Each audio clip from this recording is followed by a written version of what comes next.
There are moments when arrogance and prejudice collide with truth, and the results are unforgettable. This story begins in a quiet hotel lobby with a man sitting calmly, minding his own business. But within minutes, that calm would turn into chaos, fueled by assumptions and racism. And what makes this story powerful isn't just the injustice, it's the way the truth finally crushed that arrogance, leaving everyone in the lobby with a lesson they would never forget. Welcome to Voices Unchained. Before we continue, don't forget to subscribe to the channel, like this video, and tell us in the comments where you're watching from. We love to see how far these stories travel. Franklin had spent his life serving others. He wasn't just a police officer, he was the chief of police, respected in the community for his discipline, calm authority, and unwavering fairness. 25 years in uniform had taught him patience, humility, and a quiet strength that didn't need to boast. On this day, however, Franklin wasn't in uniform. He wasn't carrying the polished image of authority that usually commanded respect. Instead, he was just a man on leave, wearing casual clothes, dark jeans, and a jacket. He had stepped into the hotel lobby to meet a longtime friend. After catching up, they planned to head out together to enjoy a baseball game that afternoon. For Franklin, it was supposed to be a day of rest, laughter, and friendship. He sat quietly on one of the plush lobby chairs, scrolling his phone as he waited. To anyone paying attention, he was simply a man waiting for a friend. But to the wrong pair of eyes, his presence would be twisted into something else entirely. Behind the reception desk stood Claire. Quick to judge, quicker to assume, she had a habit of sizing people up based on appearances rather than facts. When her gaze fell on Franklin, black, dressed casually, sitting without luggage, she didn't see a guest. She didn't see a professional. She didn't even see a man waiting peacefully. She saw what her prejudice wanted her to see, a stranger who didn't belong. And with that racist assumption burning in her chest, trouble began. Claire adjusted her blazer, straightened her name tag, and strode out from behind the desk. Her heels echoed against the marble floor as she approached Franklin, not with professionalism, but with the sharp, dismissive tone of someone who had already judged him. "Excuse me," she said coldly, her eyes narrowing. "What are you doing here?" Franklin looked up, calm but surprised at her hostility. "I'm waiting for someone." "Waiting for who?" Claire snapped. "This is a hotel, sir. Guests don't just sit around unless they're staying here or have a reason." "I do have a reason," Franklin replied evenly. "I'm meeting a friend. He works here." But Claire didn't hear the explanation.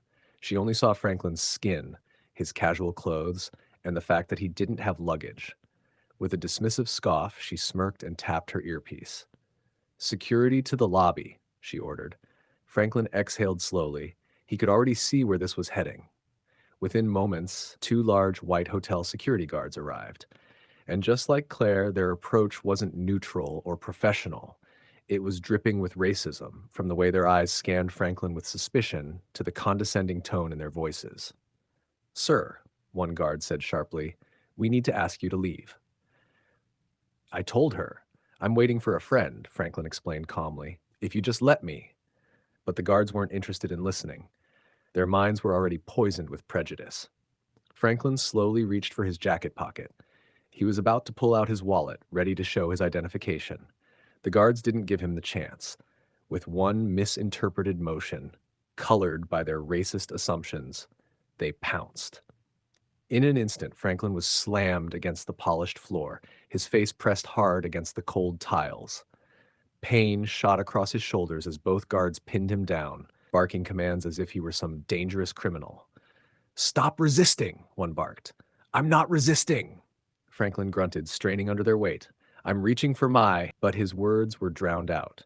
One guard twisted his arms behind his back, snapping cold metal cuffs around his wrists. Guests gasped, horrified at the sight. A man being pinned and handcuffed for the crime of waiting in a lobby. And yet Franklin kept his composure, even in humiliation. He knew the truth would surface. It always did. Then came the voice that silenced the entire lobby. "What in God's name is happening here?" Everyone turned. Descending the grand staircase with urgency was Mr. Thompson, the hotel manager. A tall man in his 50s with a commanding presence, Thompson's eyes widened as he spotted Franklin on the ground, cuffed like a criminal. He rushed forward. "Get off him! Right now!" The guards hesitated, glancing at Claire for direction. But Thompson's fury left no room for questions. "Do you even know who this man is?" he demanded, his voice echoing across the lobby. "This is Chief Franklin, the chief of police of this city. He's my guest. He was waiting for me. We were going to a baseball game together today." The color drained from Claire's face.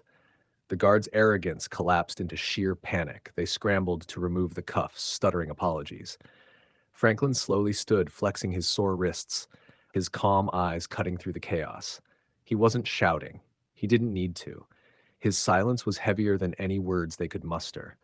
Then he broke it with a single piercing question.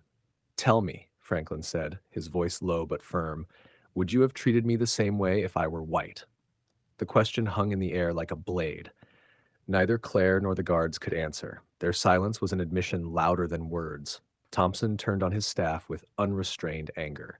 "You've disgraced this hotel and humiliated a man who deserves your respect.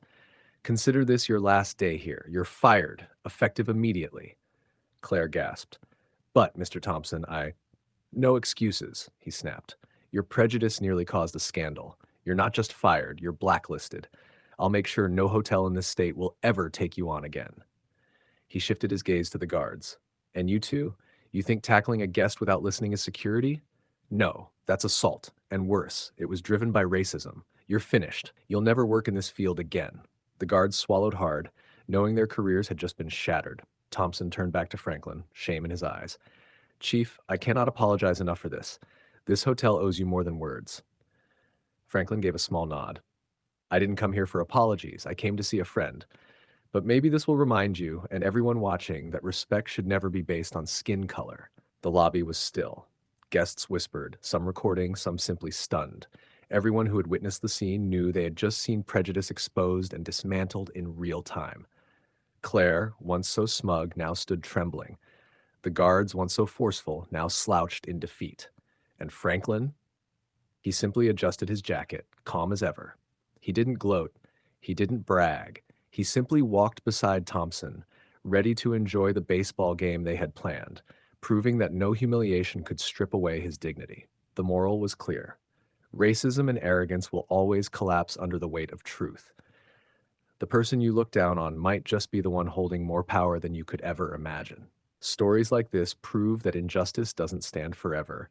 It gets exposed, and when it does, the arrogant fall hard. If this story struck a chord with you, hit that like button, subscribe to the channel, and tell us where you're tuning in from. And don't forget, stick around with Voices Unchained for more stories where truth and justice rise above prejudice.